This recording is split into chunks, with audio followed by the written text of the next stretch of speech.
parole que le Seigneur a mise sur mon cœur pour nous ce matin, c'est prendre conscience de la présence de Dieu.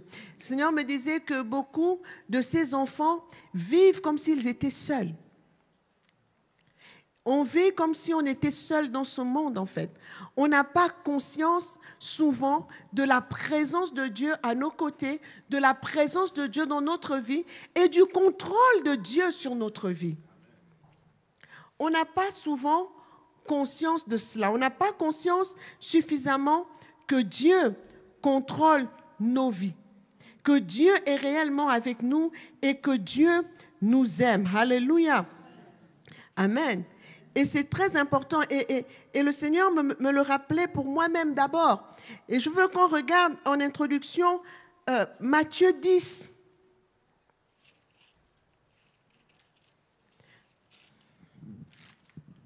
On va lire Matthieu 10.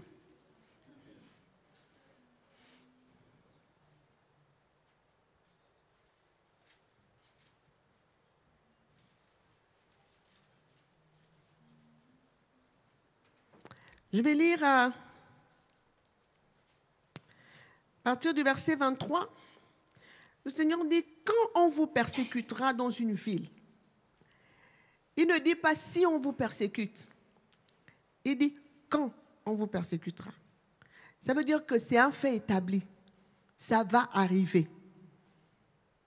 C'est inévitable. Mais il dit quand on vous persécutera dans une ville, fuyez dans une autre. Je vous le dis en vérité, vous n'aurez pas achevé de parcourir les villes d'Israël que le Fils de l'homme sera venu.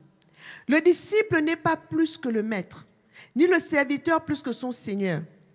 Il suffit au disciple d'être traité comme son maître et au serviteur comme son Seigneur. S'ils ont appelé le maître de la maison de Belzébul, à combien plus forte raison appelleront-ils ainsi les gens de sa maison ?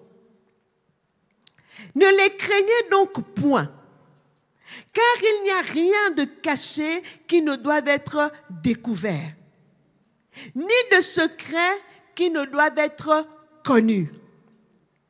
Ce que je vous dis dans les ténèbres, dites-le en plein jour. Et ce qui vous est dit à l'oreille, prêchez-le sur les toits. Et il dit, ne craignez pas ceux qui tuent le corps et qui ne peuvent tuer l'âme. Craignez plutôt celui qui peut faire périr l'âme et le corps dans la géhenne. Et il dit, ne vend-on pas 2 passereaux pour un sou? Les passereaux, ce sont des oiseaux. Cependant, il n'en tombe pas un à terre sans la volonté de votre Père. Ce sont ces 2 versets qui nous intéressent. Les versets 29, 30 et 31. Et même 32. Le Seigneur dit, ne vend-on pas 2 passereaux pour un sou? Cependant, il n'en tombe pas un à terre sans la volonté de votre Père. Et même, les cheveux de votre tête sont tous comptés.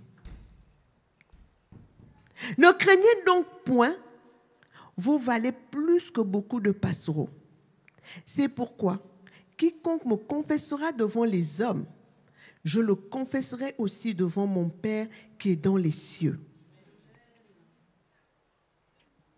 Mais quiconque me reniera devant les hommes, je le renierai aussi devant mon Père qui est dans les cieux.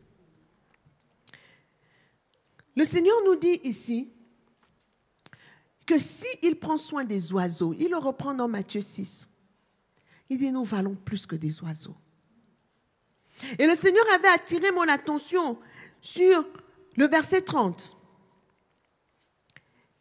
Et même les cheveux de votre tête sont tous comptés.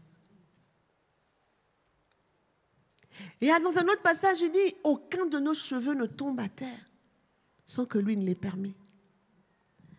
Lorsque la Bible dit que les cheveux de notre tête sont comptés, ce verset traduit le niveau de détail dans lequel Dieu prend soin de nous. Ça montre le niveau de détail auquel Dieu s'intéresse à notre vie. Nous-mêmes, nous ne connaissons pas le nombre de nos cheveux. Combien de nos cheveux tombent? On commence à s'inquiéter quand ils tombent par poignée. Quand il y en a 1 ou 2, on circule, tout va bien. Mais Dieu fait attention à chacun de nos cheveux qui tombent. Et le Seigneur m'a dit, si Dieu compte nos cheveux, c'est une image pour montrer qu'il veille sur les détails de notre vie. Il n'y a rien dans notre vie qui soit le fait du hasard. Ou si vous voulez, le hasard, c'est le pseudonyme de Dieu quand il veut garder l'anonymat. Mais en réalité, c'est toujours lui. Et nous devons en être conscients. Ça va nous aider à appréhender différemment ce qui nous arrive. Il n'y a rien qui peut nous arriver ici si Dieu ne l'a pas permis. Si Dieu ne l'a pas autorisé. Parce que Dieu veille aux détails de notre vie. Il veille dans les détails. Et je disais que le message de ce matin s'intitule « Prendre conscience de la présence de Dieu ». Le Seigneur dit dans Matthieu 28, la deuxième partie du verset 20, « Et voici, je suis avec vous tous les jours.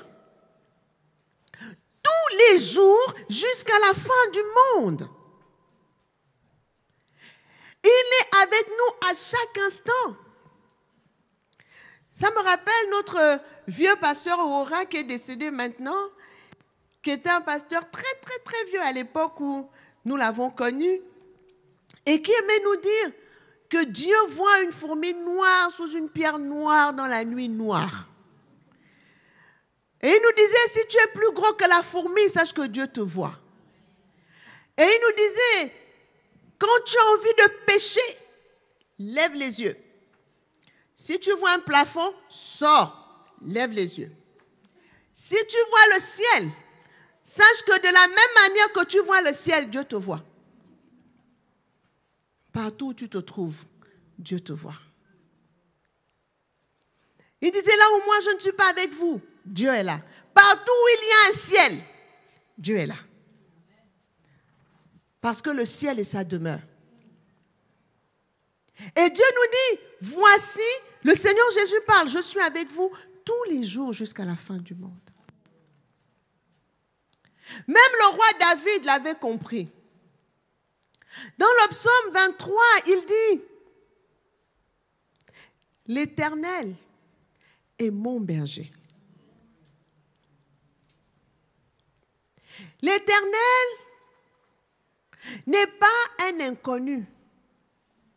L'Éternel n'est pas une connaissance. L'Éternel est mon berger.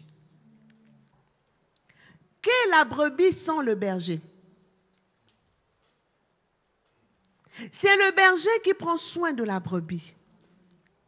C'est le berger qui la conduit. Et il le dira, il dit, parce que l'Éternel est mon berger. Ça veut dire que j'ai accepté de me laisser conduire par lui. J'ai accepté, non pas seulement de me laisser conduire, mais de lui appartenir, parce que la brebis appartient au berger. Il dit, l'Éternel est mon berger, je lui appartiens. Comme une brebis appartient à son berger, moi j'appartiens à l'Éternel. C'est lui qui est mon berger. Il dit, et parce qu'il est mon berger, je ne manquerai de rien.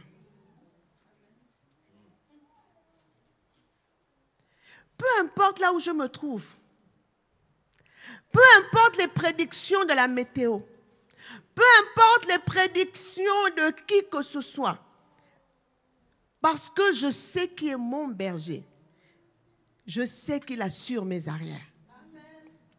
Parce que je ne fais pas ce que je veux, mais je fais toujours ce qu'il veut. Il dit, l'Éternel est mon berger, alors je ne manquerai de rien. Ce berger-là, il dit, il me fait reposer dans de verts pâturages. Il me dirige près des eaux paisibles. Ce berger me donne à manger et il me donne à boire. C'est ce que ça veut dire. Les verts pâturages, c'est pour manger. Les eaux paisibles, c'est pour boire. Donc, il pourvoit à mes besoins. Il pourvoit à chacun de mes besoins. Il m'emmène là où la nourriture est bonne. Il me conduit, il me dirige près des eaux paisibles pour que je puisse boire dans la tranquillité. les verts pâturages, les eaux paisibles. Mais il ne me donne pas qu'à manger et à boire, il veille aussi sur mon âme. L'âme, c'est le cœur. La Bible dit, veille à ton cœur plus qu'à toute autre chose, parce que c'est de lui que viennent les sources de la vie. C'est notre âme qui comparaîtra en jugement. Elle garde le souvenir de notre vie sur cette terre. Notre âme, c'est nous. C'est le domaine de nos pensées. C'est le domaine de notre intelligence. C'est le domaine de notre caractère. C'est le domaine de notre conscience. C'est le domaine de nos émotions. Notre âme, c'est nous. Alors, ce qu'il vient faire, c'est qu'il vient restaurer mon âme. Parce qu'à cause du péché, mon âme a eu des façons de penser qui ne correspondent pas à celles de Dieu. Mon âme a tendance à ne pas vouloir se soumettre au berger. Mon âme a une vision qui n'est pas souvent la vision du berger. Mon âme a des considérations qui ne sont pas souvent celles du berger. Alors, le bon berger ne se contente pas de me donner à manger et à boire, mais il se soucie de mon âme. Il restaure mon âme. Il restaure dans mon âme la nature de Dieu que j'ai perdue à cause du péché. Il restaure dans mon âme la façon de voir de Dieu. Il restaure dans mon âme les valeurs, ses propres valeurs à lui, pour que nous soyons en phase. Le berger restaure mon âme. Il ne fait pas que donner à manger et à boire. Et quand il restaure mon âme, parce qu'il est le Dieu de justice, il a dit, cherchez premièrement le royaume et la justice de Dieu, et toutes choses vous seront données par-dessus. Il n'y a pas de royaume sans justice du royaume. Et notre Dieu est un Dieu de justice. Et c'est pour cela que chaque humain comparaîtra en jugement. Parce que la justice veut que chacun réponde de ses actes.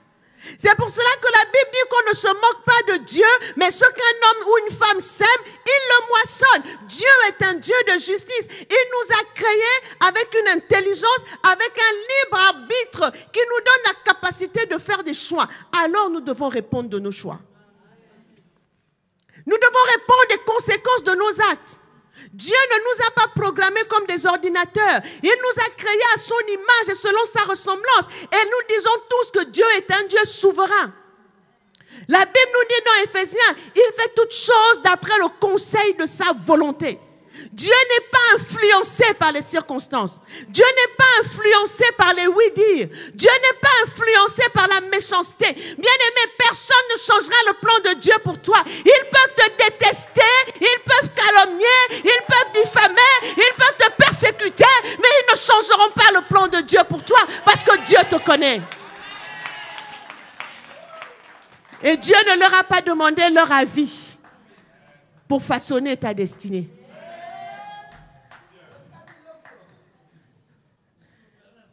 Dieu n'a pas demandé l'avis de quelqu'un. Vous savez, la Bible nous dit que Dieu ne se répand pas de ses dons et de ses appels. Vous savez pourquoi? Il a dit à Jérémie, avant que tu n'eusses été créé dans le sein de ta mère, que tu n'eusses été formé, je te connaissais et je t'avais établi. Dieu te connaissait avant que tu n'eusses été formé dans le sein de ta mère. Qu'est-ce que ça veut dire? Ça veut dire qu'il savait qui tu allais être. Il savait où est-ce que tu allais tomber. Et il savait qu'en tombant, tu allais te relever. Il connaissait les défauts que tu allais avoir. Il savait ce qui en toi allait être pas très, très, très bien. Mais malgré ça, il t'a établi.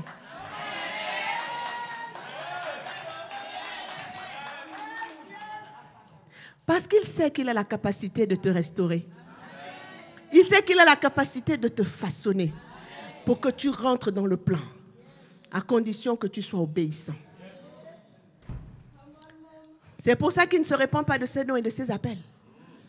Parce qu'au moment où il t'a fait le don, au moment où il t'a appelé, il te connaissait. Il connaissait ton passé, ton présent, ton futur. Mais il sait aussi qu'il est le maître des temps et qu'il est le maître de toutes choses. Dieu n'est pas surpris. Lorsque Dieu a fait David roi, Dieu savait que David allait prendre la femme d'Uri. Je suis en train de choquer quelqu'un. Dieu le savait. Mais il a quand même établi roi. Donc Dieu n'a pas besoin qu'on aille lui dire que Seigneur, tu ne connais pas bien la personne que tu as établie là. Attends, je vais t'expliquer qui il est, comme ça tu lui retires le don. La Bible nous dit dans Jean chapitre 2 que le Seigneur Jésus n'avait pas besoin qu'on lui rende témoignage de qui que ce soit. Parce qu'il sait ce qui est dans l'homme. Il connaît chacun de nous. Alors ne laisse pas le diable te culpabiliser. Ne laisse pas les gens te faire croire que tu n'es pas assez bien pour faire ce que tu as à faire. Dieu savait que tu avais tous les défauts, la mise établie. Il n'est pas surpris par tes erreurs. Il n'est pas surpris par tes chutes. Mais ce qui le surprend, c'est quand tu décides de rester à terre et pas te relever. Parce qu'il a dit que le juste tombe, mais il se relève toujours. Le malheur atteint 7 fois le juste, mais l'Éternel l'en délivre toujours. Alors le berger est celui qui restaure nos âmes. Mais la restauration de nos âmes a pour but de nous faire marcher dans les sentiers de la justice. Une âme restaurée ne peut pas demeurer dans le péché. Une âme restaurée accorde sa vie à la volonté du berger. La restauration a pour but de nous accorder avec le berger. Que nous devenions un avec le berger. Que ses pensées deviennent nos pensées. Que sa parole devienne notre parole. Que ses objectifs deviennent nos objectifs. Que ses desseins deviennent nos desseins. Et donc, il nous conduit dans le sentier de la justice à cause de son nom. Parce qu'il est un Dieu de justice. Parce qu'il est le Dieu 3 fois saint. Mais bien aimé, ce qui est magnifique, c'est que, chose étrange, les sentiers de la justice nous conduisent parfois et souvent dans la vallée de l'ombre et de la mort.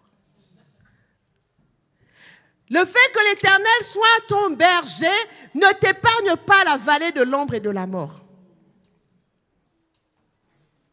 J'aime bien ce texte de Jean, je crois que c'est le chapitre 9 ou 11, quand on parle de Lazare qui meurt. Mais avant que Lazare ne meure, il y a une merveilleuse phrase.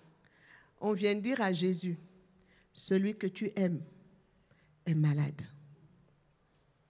Maître, celui que tu aimes est malade. Ça veut dire que l'amour de Dieu, la proximité de Lazare avec Jésus n'a pas empêché qu'il soit malade. La proximité de Jésus avec Lazare, avec sa famille. La Bible dit qu'à chaque fois que Jésus allait à Béthanie, il allait manger chez Marthe, Marie et Lazare. C'était ses proches, c'était ses confidents, c'était ses meilleurs amis, c'était ceux qu'il avait de plus proches. Mais au milieu de tout ça, Lazare est tombé malade. Et on est venu dire à Jésus, celui que tu aimes est malade. Mais chose étrange, et ses disciples vont le lui dire, ils s'attendaient à ce que Jésus se précipite. Il est malade, je cours pour aller le guérir. La Bible dit qu'il est resté encore là 3 jours. Seigneur, ton ami est malade. Tu restes encore, on t'a déjà informé. Tu restes encore là 3 jours. 3 jours. Ces 3 jours étaient 3 jours de silence pour Marthe et Marie et Lazare. C'était 3 jours à se demander, mais qu'est-ce qu'il fait? Est-ce qu'il nous a entendus? Est-ce qu'il nous a oubliés? Comment se fait-il qu'on lui envoyait des messages? Il n'a pas bougé. Tu es dans une situation où tu as l'impression que tu fais face au silence de Dieu. Mais le silence ne veut pas dire qu'il n'a pas entendu et qu'il n'est pas en train d'agir. Il avait un plan. Il a dit, laissez faire. Cette maladie n'est pas à la mort. Elle est pour la gloire de Dieu. Mais Seigneur, moi je souffre. Toi tu dis que c'est pour ta gloire. Et l'état de Lazare et l'état de santé de Lazare empira. Et Jésus était là où il était. Et Jésus savait, jusqu'à ce que Lazare meure. Quand Lazare meurt, le Seigneur ne vient pas aux premières heures du décès. Lazare meurt. On lui a dit que Lazare était malade, il n'a pas bougé. On lui dit que Lazare est mort, il n'a pas bougé. On a mis Lazare au tombeau, il n'a pas bougé. 1 jour, 2 jours, 3 jours. C'est là qu'il débarque. C'est là qu'il apparaît. Est-ce que je parle à quelqu'un ce matin? Tu penses que ton affaire est pourrie. Tu as tellement crié. Tu as tellement attendu. Tu te dis non, ça y est, il n'y a plus rien à faire. Peut-être que Dieu ne m'a pas entendu. Je veux te dire ce matin qu'il t'entend. Qu'il veille à chaque détail de ta vie. Mais il a un plan. Il a un plan pour que la situation par laquelle tu passes soit uniquement à sa gloire. Et quand il agira, toi-même tu vas t'asseoir, tu sauras qu'il n'y a que lui qui pouvait faire ça. Parce que Dieu ne partage pas sa gloire avec un homme. Personne ne pouvait douter que Lazare était mort. Personne ne pouvait douter que la situation de Lazare, seul Dieu pouvait faire quelque chose. Et c'est là qu'il est rentré en action. Vous savez, avant Lazare, le Seigneur n'avait ressuscité personne. Il avait guéri les malades. Il avait chassé les démons. Mais il avait besoin de montrer au monde qu'il est le Dieu de la vie et qu'il est capable de rendre la vie aux morts. Alors, qui de mieux pouvait lui servir de cobaye si ce n'est son ami? Qui pouvait mieux que son ami expérimenter sa grandeur? Lorsque tu es ami de Dieu, tu peux passer par des situations qui semblent difficiles aujourd'hui, qui sont même difficiles. Mais sache une chose, l'objectif de Dieu est de manifester sa gloire. Son objectif est de manifester sa gloire. C'est pour ça que le psalmiste dit, quand je marche dans la vallée de l'ombre et de la mort, je ne crains pas, je ne crains aucun mal. Pourquoi? Parce que tu es avec moi. Pourquoi le Seigneur est avec lui dans la vallée de l'ombre et de la mort? Parce que le Seigneur est avec lui depuis le début. Le Seigneur est son berger depuis le début. Il n'appelle pas le Seigneur quand il est dans la vallée. Il ne se souvient pas du Seigneur seulement quand il est dans la vallée de l'ombre et de la mort. Il est avec le Seigneur depuis le départ.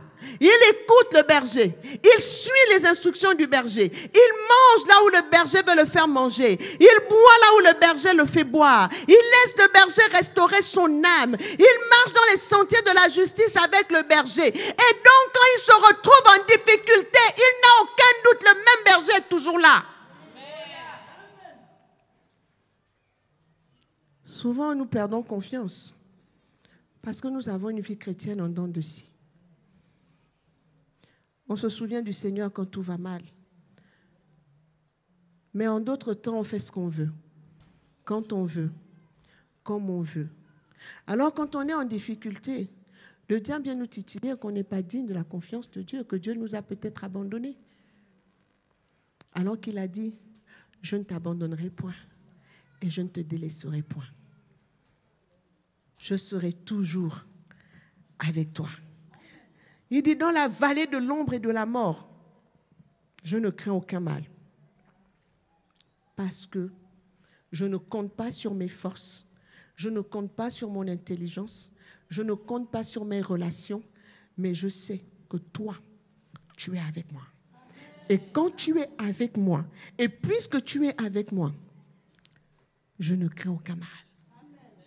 Celui qui ne permet pas qu'un de mes cheveux tombe sans qu'il le sache, eh bien, il ne permettra pas que le malheur m'atteigne gratuitement. Il ne le permettra pas. Il ne le fera pas. Et il dit, qu'est-ce qui me rassure? Ta houlette et ton bâton. Ta protection. Vous savez, la houlette, c'est ce qui permettait au berger de ramener une brebis quand elle se rapprochait du précipice. Il dit, dans cette vallée de l'ombre et de la mort, je ne vois pas devant moi, je ne sais pas où je vais, mais je sais une chose, que même là, tu ne me laisseras pas m'égarer, tu vas me rattraper. Parce que tu es mon berger. Tu es mon berger. Je Je suis rassuré dans la difficulté parce que tu es mon berger. Tu es mon berger. J'aimerais qu'on regarde Lamentation chapitre 3.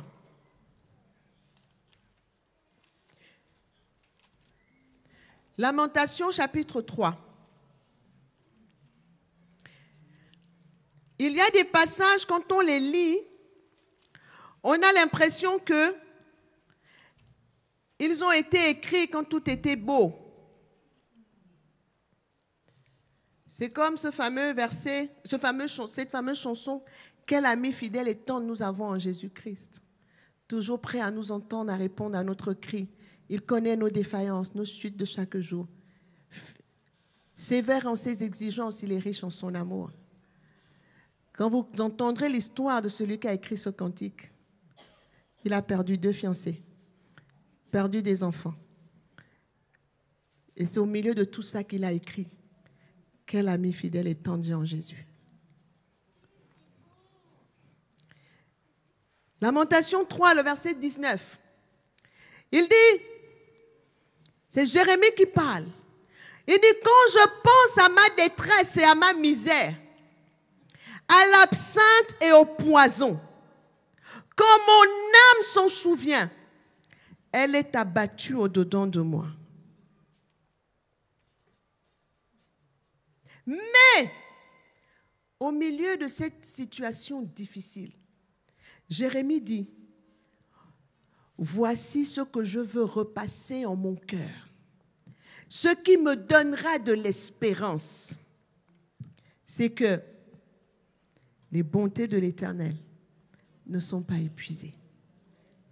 Ses compassions ne sont pas à leur terme. Elles se renouvellent chaque matin. Oh, que ta fidélité est grande. L'Éternel est mon partage, dit mon âme. C'est pourquoi je veux espérer en lui.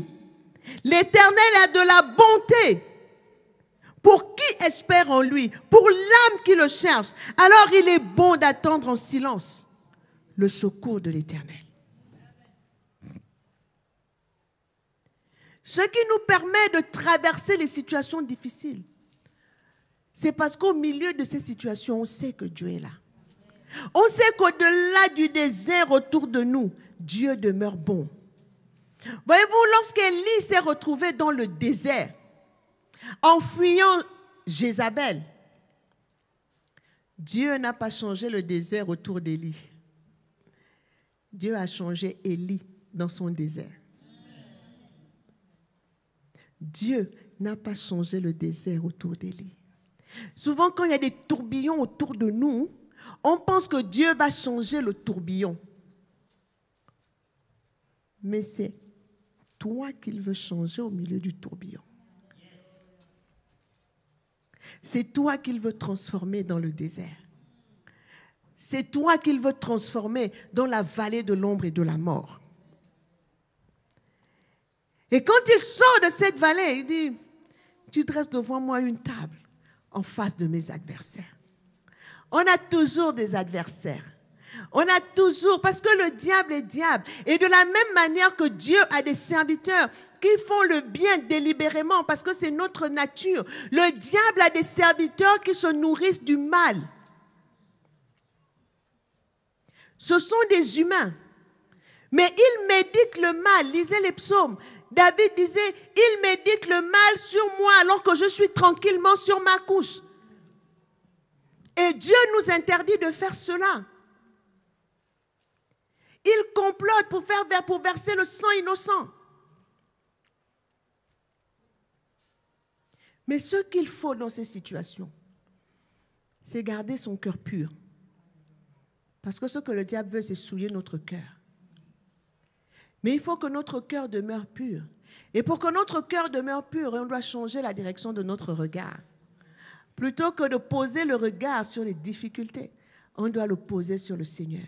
Et la Bible dit que quand on tourne vers lui les regards, on est rayonnant de joie et notre visage ne se couvre pas de honte. On doit faire le choix de ce qu'on entend. Mais la Bible nous dit la foi vient de ce qu'on entend. Quand ce que l'on entend vient de la parole de Dieu, l'incrédulité vient aussi de ce que l'on entend. C'est pour cela que quand Goliath vient combattre le peuple de Dieu, la première chose qu'il fait, c'est de les insulter. La Bible dit que Goliath s'avançait et il leur disait, vous êtes des esclaves de Saül. Vous n'êtes rien du tout. Aucun de vous ne pourra me vaincre. Mais Goliath faisait plus de 2 mètres. Pourquoi est-ce qu'il avait besoin de les insulter? Parce que la vie et la mort sont au pouvoir de la langue. Il fallait d'abord qu'ils sèment des paroles qui allaient tuer leur confiance en eux. Des paroles qui allaient les faire douter de la présence de Dieu à leur côté. Il ne leur dit pas, vous êtes le peuple de Dieu. Il dit, vous êtes des esclaves de Saül. Mais quand David arrive, David dit, qui ose insulter le peuple de l'Éternel? David rétablit la vérité. Il dit, nous ne sommes pas le peuple de Saül, nous sommes le peuple de l'Éternel. Et il répond à Goliath, parce que c'est d'abord une affaire de parole contre parole. Il dit à Goliath, tu viens devant moi avec la lance et le javelot, mais moi je viens devant toi au nom de l'Éternel des armées que tu as insulté. Et il te livre entre mes mains. Et il dit, aujourd'hui même, j'aurai ta tête entre mes mains. Parce qu'il fallait que le peuple qui avait entendu qu'ils étaient les esclaves de Saül entende à nouveau qu'il est le peuple de l'Éternel et que l'Éternel lui accorde la délivrance.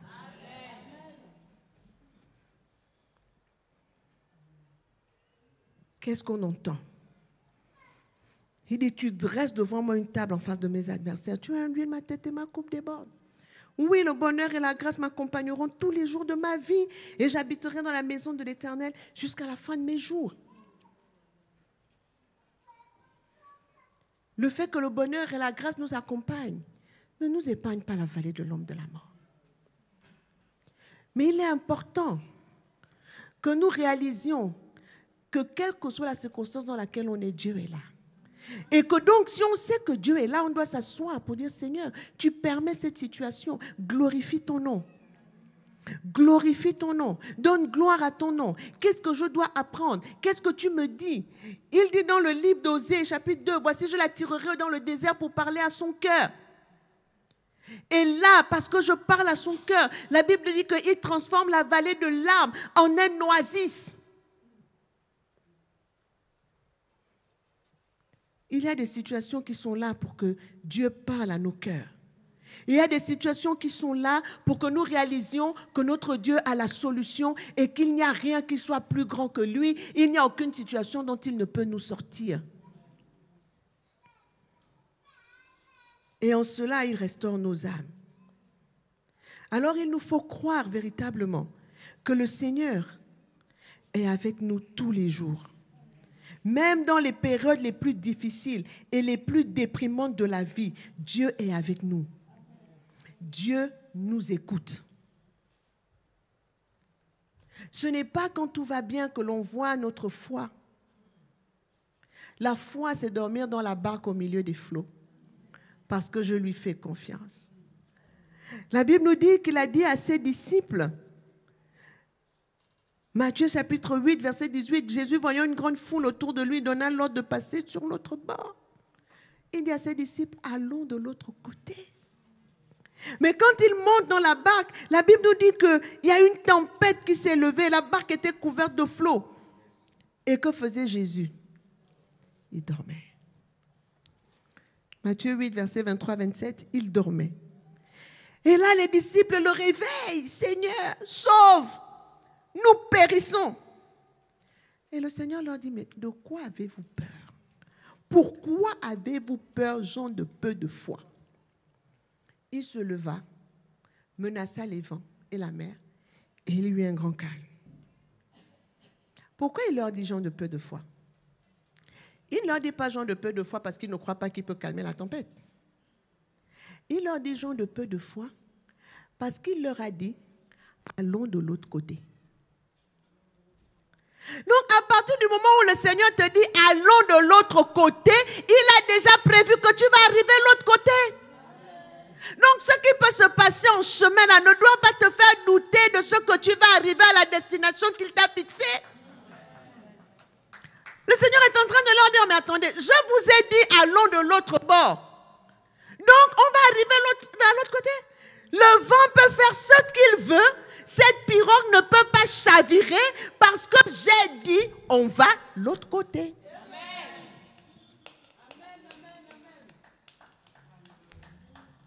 Nous perdons de vue les promesses de Dieu. Quand ça devient compliqué, je vais mourir, mais est-ce qu'il t'a dit que tu vas mourir? Il t'a montré ce que tu devais accomplir. Bien-aimé, allons chercher le dessein de Dieu. La Bible dit que pour chacun de nous, Dieu a préparé des œuvres bonnes afin que nous les pratiquions. Nous devons connaître où est-ce que nous allons. Il y a des choses que nous savons que nous ne pouvons pas mourir tant que nous ne les avons pas accomplies. Chacun de nous doit savoir que voilà ce que le Seigneur m'a dit de faire.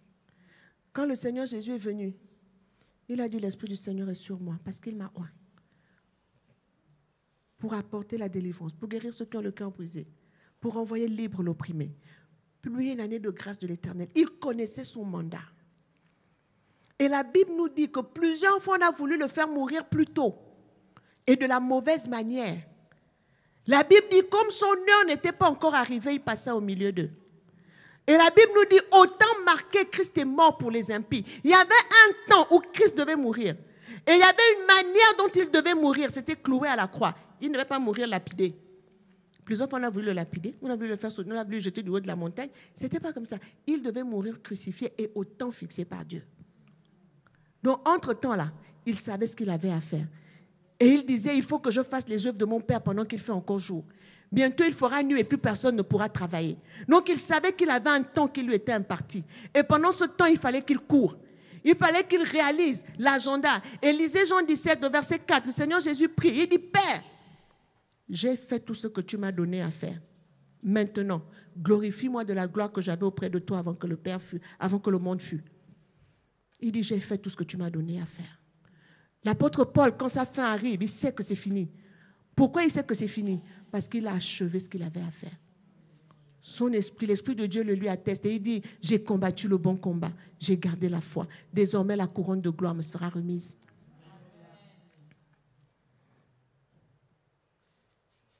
Nous devons savoir où est-ce que nous allons avec le Seigneur. Il est avec nous. Il ne nous abandonne pas.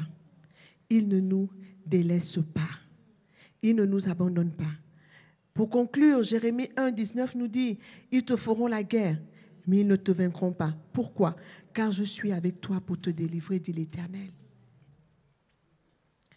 Nous devons nous assurer que Dieu est avec nous, qu'il est notre berger. Les flots peuvent se lever. Il les calmera. Il dit dans Ésaïe 43, les versets 1 à 2, il dit, ainsi parle l'Éternel, qui t'a créé, ô Jacob, celui qui t'a formé, ô Israël. Nous sommes l'Israël spirituel. Ne crains rien, car je te rachète. Je t'appelle par ton nom. Tu es à moi. Il dit, parce que tu es à moi. Il dit, si tu traverses les eaux, je serai avec toi. Et parce que je serai avec toi, les fleuves, ils ne te submergeront pas. Si tu marches dans le feu, tu ne te brûleras pas. Et la flamme ne t'embrasera pas. Il dit, pourquoi? Parce que tu as du prix à mes yeux. Je suis l'Éternel, ton Dieu. Il dit, parce que tu as du prix à mes yeux. Parce que tu es honoré et que je t'aime. Il n'a pas dit que tu ne vas pas traverser les eaux. Hein? Il dit, quand tu vas les traverser, elles ne vont pas te submerger. Il a dit à Pierre, Pierre, Satan t'a réclamé pour te cribler comme le froment. Vous savez, le froment, c'est pour faire la farine. C'est comme le blé.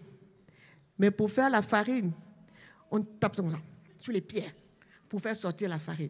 Et il dit, Satan t'a réclamé pour te cribler comme on crible le froment. Mais il ne dit pas à Pierre que j'ai prié pour que ça n'arrive pas. Le Seigneur est particulier. Il dit à Pierre, j'ai prié pour que quand tu seras dans cette épreuve, que ta foi ne défaille pas. J'ai prié. J'ai prié, mon Père, que pendant que Satan sera en train de te cribler, que tu gardes la foi. Il dit, et quand tu seras revenu de là, affermis tes frères. Parce que l'épreuve produit la preuve de notre foi. Et Pierre avait un problème. Pierre aimait se comparer aux autres. Pierre aimait toujours qu'on dise qu'il est meilleur qu'eux. La Bible nous dit, ne faites rien par esprit de rivalité ni pour une vaine gloire. Dieu a un plan différent pour chacun d'entre nous. Nous menons une course où chacun a sa ligne d'arrivée. Chacun a son couloir. Ma ligne d'arrivée n'est pas la tienne. Et c'est Dieu qui a fixé les limites pour chacun d'entre nous. Mais Pierre, le Seigneur Jésus est en train de parler. Il dit, cette nuit même, vous allez tous m'abandonner. L'heure vient où le Fils de l'homme va se retrouver seul. Pierre aurait pu dire, Seigneur, je ne t'abandonnerai pas. Mais il dit, Seigneur, quand bien même tout cela t'abandonnerait, moi, jamais. Et le Seigneur lui dit, toi là, la nuit là même, avant que le coq chante, tu m'auras renié 3 fois. Le Seigneur veut lui montrer qu'arrête de te comparer aux autres. Tu n'es pas meilleur. Laisse comme ça. Et même là, le Seigneur est en train de lui dire, Satan t'a réclamé pour te cribler comme le froment. Parce qu'il fallait que Pierre apprenne l'humilité. Il fallait que le Seigneur le transforme pour la mission qu'il avait à accomplir. Et là même, pendant que le Seigneur lui parle, et le Seigneur lui annonce qu'il va vivre des choses très difficiles. Il lui dit, quand tu étais jeune, tu faisais ce que tu voulais, mais quand tu seras plus grand, quelqu'un te tiendra et te mènera où tu ne veux pas. Et la Bible dit que le Seigneur est en train de lui indiquer la façon dont il allait mourir. Qu'est-ce qu'il fait? Il aperçoit Jean. Il dit, mais lui là,